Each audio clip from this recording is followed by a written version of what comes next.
My guest is an extraordinary Miamian, Dr. Jacques Fresco. Does it bug you that people, when they talk about Jacques Fresco in Miami, say that he's someone who's too far ahead of his time? His thinking is, we're not ready for advanced kind of thinking, of that type. Does it bug you? I imagine every creative person in every field encounters that sort of problem. No, it doesn't. I can't afford it. There's too many things that are important. Let's explore the thinking of Jacques Fresco and the society he'd like to see. Now, we'll start with this, and you tell me. I'll try to point that. Yeah, you can point right at it. All of the new cities will be a university, in essence.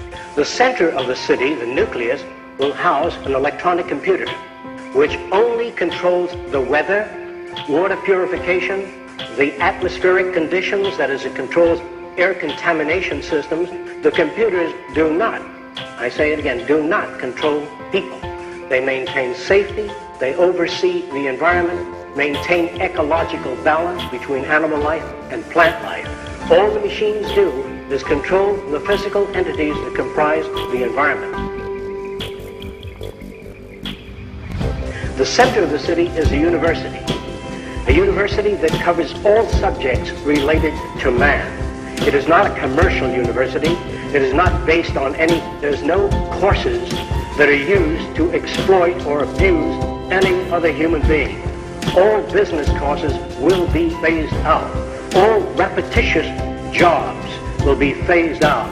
We feel that machines ought to do the filthy or the repetitious or the boring jobs. That man has to be free to pursue the higher possibilities of man and to find the meaning of their own existence and lives. The cities are all immersed in beautiful gardens. There are no trees in a row. It is not a mechanical environment. It is essentially a city immersed in a second Garden of Eden. Each of the garden cities contain lakes, recreation areas, art centers, music centers, cultural centers. This is an ecological program. And between cities, we let everything go back to nature. The entire ecological balance is maintained. On the outer rim of the city, we have the agricultural belt, where we grow foods hydroponically. There are no garbage trucks. There are no dump fields. We use everything. All waste is recycled. All of your garbage is compressed and recycled out to the agricultural belt. There's circular conveyor belts that take you anywhere in the city in 3 minutes. All the machines do is control the physical entities that comprise the environment. We just can't afford to go on and make an individual house for every human being. Our population has already surpassed the point of no return. We have to unify our architecture. Not that I like it, but we're trapped. I remember 5 years ago I used to laugh at you, and now all this is very believable.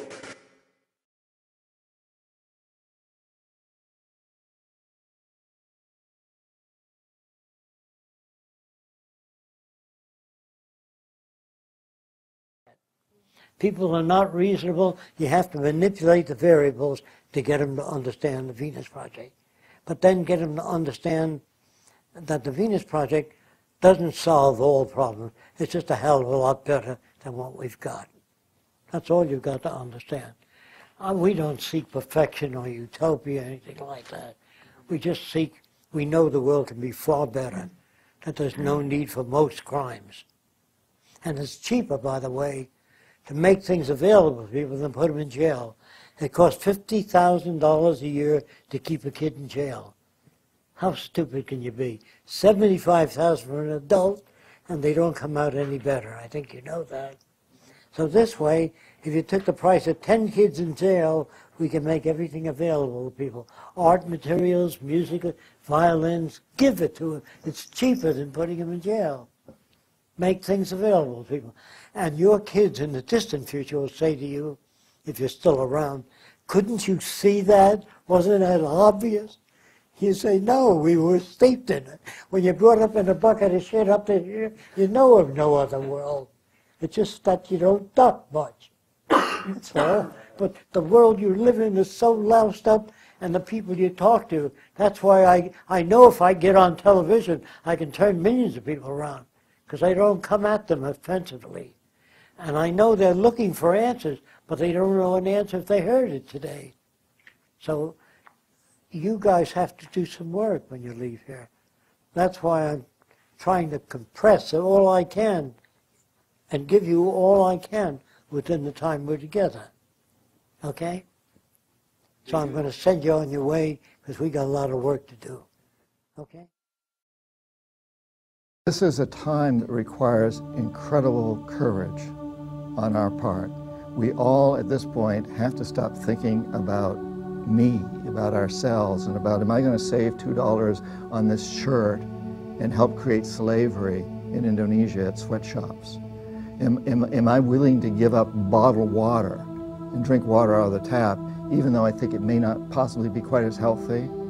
Am I willing to eat foods that have preservatives in them, but that are grown fairly locally and kept over the winter, as opposed to buying organic food that's shipped in from Australia and therefore uses a lot of oil?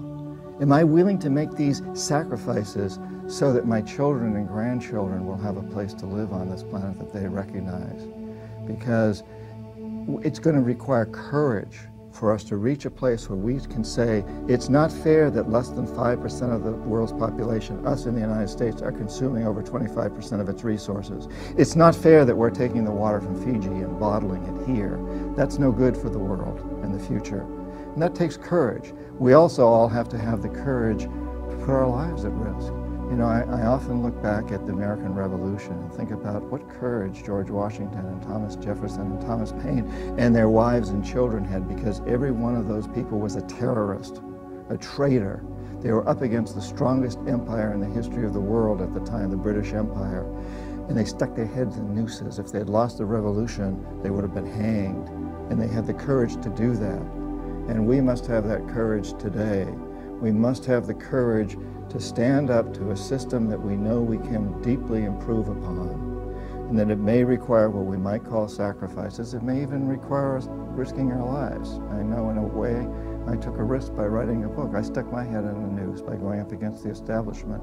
We all must be willing to do that, because there's something that's so much more important than the water I drink today or the clothes I wear today, and that's the future for our children and our grandchildren and this very planet. So being fearless at this point requires tremendous courage and the recognition that there's something much greater than my immediate needs and my immediate life, and that looks at the whole integrated planet and its future. I'm John Perkins, and I'm very devoted to creating change in the world. I think it's extremely important that we recognize that we've entered a time that's been prophesized by many, many cultures around the world, where we have the potential to create tremendous change, in essence to rise to new levels of consciousness. But part of the essence of that is to understand that we're a very small world. We're one community.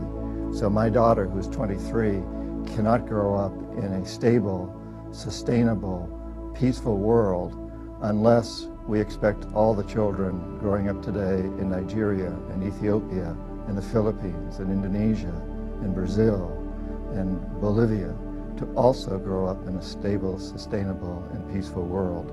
We know now that we're a very small community and that we must work together. We also know that we have the resources required to make that happen. So what we need is a true change of consciousness, where we understand the interrelationship between all of us, and we understand that everything we buy impacts people around the world. Everything we consume impacts people around the world.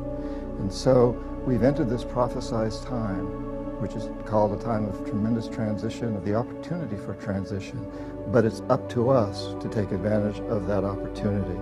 It's up to each one of us to make sure that we feel this interrelatedness of this planet that we're on, and of all the people and animals and plants on this planet. And we work hard to create a world that will make our children on every continent, in every country, in all the most remote corners of this planet, proud that we do what we do today. I'm John Perkins, and I'm very devoted to creating change in the world. I think it's extremely important that we recognize that we've entered a time that's been prophesized by many, many cultures around the world, where we have the potential to create tremendous change, in essence to rise to new levels of consciousness. But part of the essence of that is to understand that we're a very small world. We're one community. So my daughter, who's 23, cannot grow up in a stable, sustainable, peaceful world unless we expect all the children growing up today in Nigeria and Ethiopia and the Philippines and Indonesia and Brazil and Bolivia to also grow up in a stable, sustainable, and peaceful world. We know now that we're a very small community and that we must work together. We also know that we have the resources required to make that happen. So what we need is a true change of consciousness, where we understand the interrelationship between all of us, and we understand that everything we buy impacts people around the world. Everything we consume impacts people around the world.